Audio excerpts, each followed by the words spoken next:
Good morning students. आज हम परमाणु संरचना के चैप्टर के अनुसार अगले टॉपिक में जा रहे हैं, जो कि टॉपिक है de Broglie dual nature principle. हम जानते हैं कि धातु द्वारा प्रकाश विद्युत प्रभाव यह बताता है कि प्रकाश की प्रकृति कणीय है, अर्थात nature of light is particle.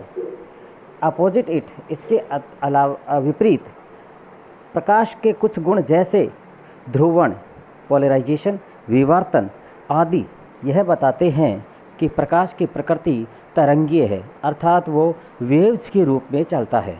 तो हम कह सकते हैं कि प्रकाश की जो प्रवृत्ति है वो तरंगीय तथा कणीय दोनों प्रकार की होती है। यह सिद्धांत डी ब्रोगली ने दिया और इस सिद्धांत को डी ब्रोगली का द्वैत प्रकृति सिद्धांत कहते हैं।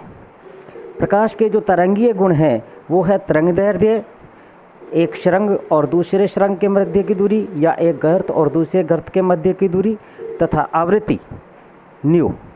तरंगदैर्ध्य लैम्डा और आवृत्ति न्यू ये प्रकाश के तरंगीय गुण हैं, तथा प्रकाश के कणीय गुण संवेग और ऊर्जा है। संवेग हम जानते हैं द्रव्यमान और वेग का गुणनफल होता है, और ऊर्जा को हम ई के द्वारा प्रदर्शित कर रहे हैं। तो इन दोनों की तुलना डी ब्रोगली ने की, और इनकी तुलना के लिए डी ब्रोगली ने दो समीकरण यूज किए। एक तो प्लांक समीकरण जिसने ऊर्जा और आवृत्ति के बीच में संबंध बताया था, तथा दूसरा आइंस्टीन समीकरण जिसने द्रव्यमान और वेग के बीच में, ऊर्जा और वेग के बीच में संबंध बताया था, अर्थात E बराबर mc²। तो दोनों में ऊर्जा का संबंध है। एक में आवृत्ति बता रहा है, इसका मतलब तरंगीय गुण है, और दूसरे में ये पार्टिकल नेचर अर्थात C बता रहा है, तो ये तरंगीय कणीय गुण हैं।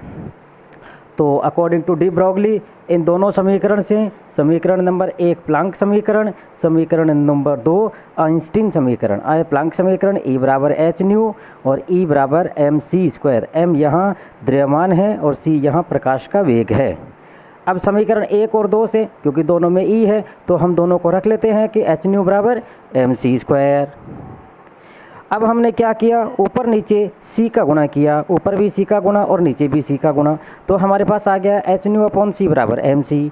ये समीकरण नंबर 3 हो गई। इसके अलावा हम यह जानते हैं कि जो आवृत्ति है न्यू वो होती है c अपॉन लैम्डा, तो इसको समीकरण 4 कह दिया। तो न्यू का मान समीकरण नंबर 3 में रख दिया, तो हमारे पास आ गया h upon c upon lambda बराबर mc। या हम कह सकते हैं c से c कट जाएगा, तो h upon lambda is equals to mc। या हम कह सकते हैं लैम्डा बराबर h अपॉन mc, समीकरण नंबर 5। और ये c है, c की जगह यदि v ले लेते हैं तो लैम्डा बराबर mv, समीकरण नंबर 6।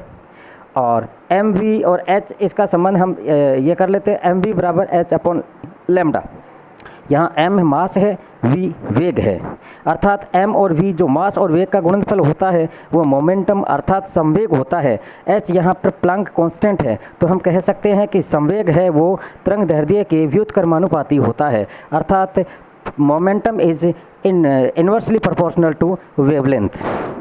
तो जब हम प्रकाश के कणीय की बात करेंगे कि प्रकाश की नेचर कणीय है, तो हम कह देंगे h अपॉन mc, लैम्डा बराबर h अपॉन mc। और जब हम कहेंगे कि प्रकाश की प्रकृति तरंगीय है, तो हम कह देंगे लैम्डा बराबर h अपॉन mv।